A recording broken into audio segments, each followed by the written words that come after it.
কালকে তাকে নিয়ে রাতে ঘুরতে বের হই না কেন, এটা হলো তার আক্ষেপ, তার ক্ষোভ, তার নিয়ে কেন ঘুরতে বের হলাম না আমি আমি অনেক ভোরবেলা কেন গেলাম বা রাত করে কেন গেলাম, এইটা নিয়ে তার আক্ষেপ অনেক জিদ, কেন আমি তার সাথে তার কথা মতো চললাম না। যার কারণ হচ্ছে ও ফোন দিচ্ছে, ও যাইতে বলছে, ও বসতে বলছে, বলছে আমরা মুভি দেখবো, এটা করবো সেটা করবো, যে গেলাম। যাওয়ার পর আমি আমাকে কি বলে অচেতন রেখে আমার মোবাইল থেকে যত ছবি ছিল, যত ভিডিও ছিল সব বের করে নিয়েছে, যত মানুষের সাথে চ্যাটিং করছি, যত কথাবার্তা বলছি। ভাই আমি তো এখন একটা সিঙ্গেল বয়, আমি এখন আমার ফ্রেন্ডস হবে, গার্লফ্রেন্ডস হবে, বান্ধবীরা হবে, স্বাভাবিক একটা বিষয়। ও সব ইন্টারভিউতে আপনারা যখন প্রশ্ন করেন যে আমি বিয়ে করলে কিছু করবেন কিনা, ইন্টারভিউতে এসে বলে যে না কিছু করবো না, কিন্তু এখন দেখেন আমি বিয়ে করি নাই, প্রেম করি নাই, কোনো কিছু করি না, জাস্ট ফ্রেন্ড আমার যাদের সাথে ভালো সুমধুর সম্পর্ক, তাদেরকে নিয়ে ও রিমার্স ছড়ানো শুরু করে দিচ্ছে, বাজে বাজে ভিডিও আপলোড করা শুরু করছে। তারপর অনেক আর্টিস্ট আছে যাদের সাথে আমি কাজ করতে গেছি, মিউজিক ভিডিও করতে গেছি বা কন্টেন্ট করতে গেছি, ওই চ্যানেলটাতে আমরা একটা স্ন্যাপ নিয়ে রাখছি, ভিডিও নিয়ে রাখছি, ওই ভিডিও গুলো আপলোড করছি, ওগুলো তো নেগেটিভ না। এর মাঝখানে আবার আর কোন কার কুকৃতি আকাম কুকাম এগুলো আবার ঢুকাই দিচ্ছে আমার ভিডিওর মাঝখানে। ভাই আমি আমি নিতে পারতেছি না, কোনোভাবে নিতে পারতেছি না, আমি মেন্টাল একবারে নিতে পারতেছি না, একদম খারাপ অবস্থা, মেন্টাল অবস্থা। স্বাভাবিকভাবে বাসায় গেছি,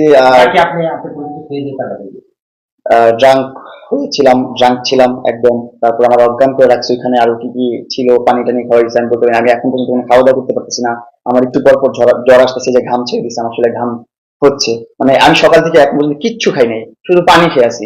আমার কিছু খাইতে গেলে আমার বমি আসতেছে, আমি কিছু করতে পারতেছি না, একটু পর পর জ্বর আসতেছে। আমি কি করবো, আমি মানে টেনশনে আমি পাগল হয়ে যাচ্ছি। এখন আবার নতুন করে অভিনয় করতেছে, এখন আবার কোন হসপিটালে যাচ্ছে, কি করতেছে না করতেছে, আবার নতুন কোন নাটক সাজাচ্ছে, আবার নতুন কোন ট্র্যাপ সাজাচ্ছে, আমি বুঝতেছি না ভাই। আপনারা যদি আমাকে সাপোর্ট করেন। এই নিয়েছে আমাকে কল দিয়ে, সে তো হাজারটা কল দেয় আমাকে তার বাসায় যাওয়ার জন্য, আমি তাকে একটা করে দিই না, সে আমার দিনে সারাদিন কল দিতে থাকে। তার সাথে দেখা করতে হবে, তাকে নিয়ে ঘুরতে হবে, তাকে নিয়ে এটা করতে হবে, তাকে নিয়ে সেটা করতে হবে, তাকে ওইখানে নিতে হবে, সেখানে নিতে হবে। সে সবসময় মানে করতে হবে, না করলেই সে তখনই ঝগড়া করবে, তখনই বলবে যে মামলা তুলবো না। এটাই তার মূল কথা। কালকে তাকে নিয়ে রাতে ঘুরতে বের হই না কেন, এটা হলো তার আক্ষেপ, তার ক্ষোভ, তার নিয়ে কেন ঘুরতে বের হলাম না আমি আমি অনেক ভোরবেলা কেন গেলাম বা রাত করে কেন গেলাম, এইটা নিয়ে তার আক্ষেপ অনেক জিদ, কেন আমি তার সাথে তার কথা মতো চললাম না। এটা নিয়েও তার সমস্যা। আমি ভাই কি করবো আমি বুঝতেছি না, আপনারা এখন একটু গাইড করেন আমাকে।